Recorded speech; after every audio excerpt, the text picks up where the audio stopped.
പ്രധാനമായും തെലുങ്ക്, മലയാളം, തമിഴ് സിനിമകളിൽ പ്രവർത്തിക്കുന്ന ഒരു ഇന്ത്യൻ നടിയാണ് അനുപമ പരമേശ്വരൻ.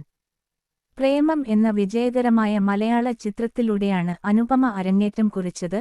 കൊടി, ജോമോന്റെ സുവിശേഷങ്ങൾ, ഉണ്ണാതി ഒക്കേട്ട് സിന്ദഗി, നടസാർവഭൗമ, കാർത്തികേയ 2, തില്ലു എന്നീ ചിത്രങ്ങളിലെ അഭിനയത്തിലൂടെയാണ് അനുപമ അറിയപ്പെടുന്നത്.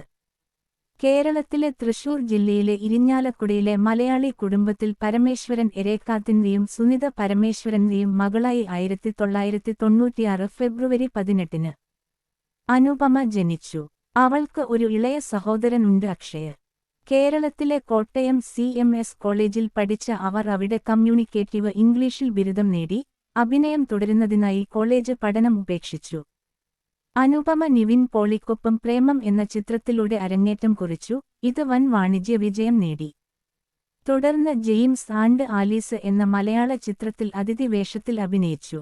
പിന്നീട് തെലുങ്ക് സിനിമകളിലേക്ക് കടന്നു. പ്രേമത്തിന്റെ തെലുങ്ക് റീമേക്കിൽ അഭിനയിച്ചു. അവരുടെ അടുത്ത ചിത്രം കൊടി ആയിരുന്നു. തമിഴ് സിനിമയിലെ അവരുടെ അരങ്ങേറ്റം ധനുഷിനൊപ്പം പ്രധാന വേഷത്തിൽ അഭിനയിച്ചു. 2017 ജനുവരിയിൽ പുറത്തിറങ്ങിയ തെലുങ്ക് ചിത്രമായ ശതമാനം ഭവതിയിലും. തുടർന്ന് മലയാളത്തിൽ ദുൽഖർ സൽമാനോടൊപ്പം ജോമോന്റെ സുവിശേഷങ്ങൾ എന്ന ചിത്രത്തിലും അവർ അഭിനയിച്ചു. രാം പോതിനേനിയുടെ നായികയായി ഉണ്ണാതി ഒക്തെ സിന്ദഗി എന്ന ചിത്രത്തിന് ശേഷം മേളഭാഗ ഗാന്ധിയുടെ കൃഷ്ണാർജുന യുദ്ധത്തിൽ നാനിക്കൊപ്പം എ.